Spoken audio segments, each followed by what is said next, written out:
Shalom saudara-saudara yang terkasih.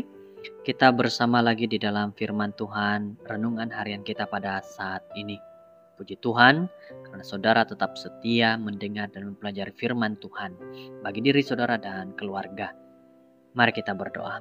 Tuhan kami di sorga, kami pada waktu ini berdoa, Engkau berkatilah kami saat kami mempelajari firman-Mu ini, biar kami mengerti apa yang Tuhan sampaikan kepada diri kami dan keluarga kami. Berkati kami, anak-anak dan juga istri, suami, dan biarlah kami terus bersama dengan Tuhan dalam hidup. Dalam nama Yesus. Amin.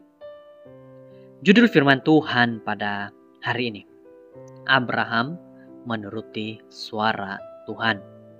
Ayat renungan Kejadian 26 ayat 5. Karena Abraham telah mendengarkan firman-Ku dan memelihara kewajibannya kepadaku, yaitu segala perintah, ketetapan, dan hukum-Ku. Contoh Abraham sendiri, pengaruh senyap dari kehidupan hariannya adalah merupakan satu pelajaran yang berterusan. Integritinya yang teguh, kemurahan hati, dan budi bahasa yang tidak mementingkan diri, yang telah memenangi kekaguman dari raja-raja, ditunjukkan di dalam rumah tangga. Terdapat keharuman mengelilingi hidup, kemuliaan dan keindahan tabiat yang menunjukkan kepada semua orang bahwa dia terhubung dengan surga. Dia tidak mengabaikan jiwa hambanya yang paling hina. Di dalam rumah tangganya tidak ada dua hukum yang berbeza untuk tuan dan hamba. Cara diraja bagi yang kaya dan cara yang lain bagi yang miskin. Semua orang diperlakukan dengan adil dan belas kasihan sebagai pewaris kasih karunia kehidupan bersamanya.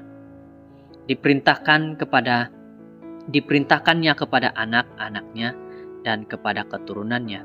Tidak ada pengabaian untuk mengekang kecenderungan jahat anak-anaknya.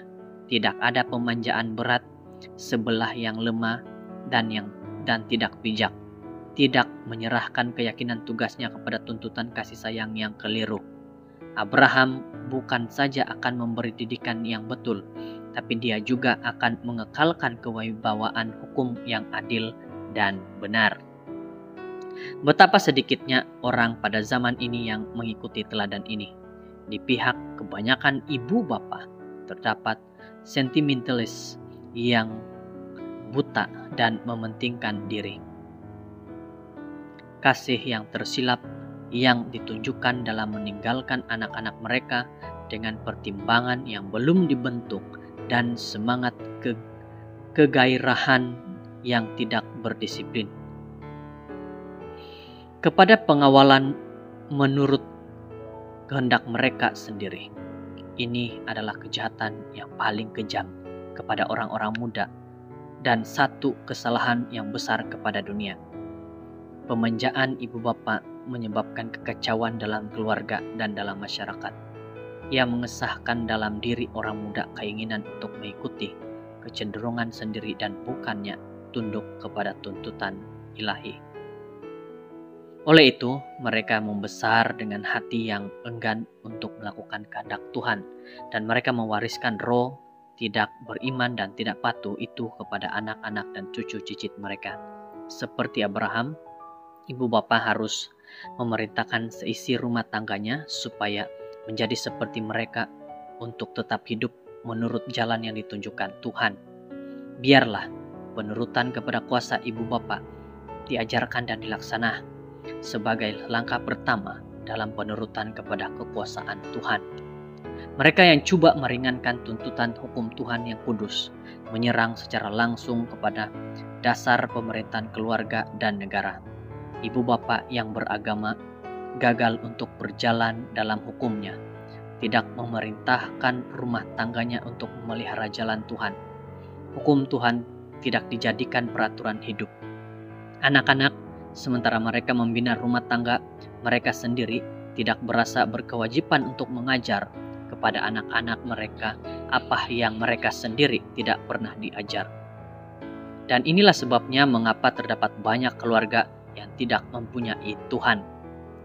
Selagi ibu bapa sendiri belum berjalan dalam hukum Tuhan dengan hati yang sempurna, mereka tidak akan bersedia untuk memerintahkan anak-anak mereka menjadi seperti mereka. Reformasi dalam perkara ini adalah perlu. Suatu reformasi yang mendalam dan luas. Patriarchs and Prophet. Untuk kita renungkan, Abraham adalah contoh bapa karena dia mencorakkan kehidupannya dalam penurutan kepada Bapa Surgawi. Hari ini, banyak ibu bapa yang meninggalkan anak-anak mereka dengan pertimbangan mereka yang tidak dibentuk dan semangat kegairahan yang tidak berdisiplin kepada pengawalan menurut kehendak mereka sendiri. Kurangnya didikan disiplin dari ibu bapa menyumbang kepada kekacauan dalam keluarga dan dalam masyarakat. Reformasi diperlukan dalam perkara ini. Saudara-saudara, satu nasihat lagi kepada kita bahwa di dalam keluarga harusnya ada Tuhan bersama-sama, harusnya ada Yesus. Dan biarkan Yesus dapat menuntun keluarga dan terutama sekali ibu bapa mengikuti hukum Tuhan agar mereka dapat mengajarkan itu kepada anak-anak dan anak-anak juga menghormati kepada Tuhan. Semoga nasihat ini menjadi nasihat yang baik untuk kita ajarkan kepada anak-anak dan keluarga kita. Hormati Tuhan. Kita berdoa. Tuhan kami di surga, kami berdoa. Terima kasih firman Tuhan tentang keluarga lagi. Kami bersyukur karena Tuhan sudah memimpin. Kami bersyukur karena kebaikan-Mu Tuhan.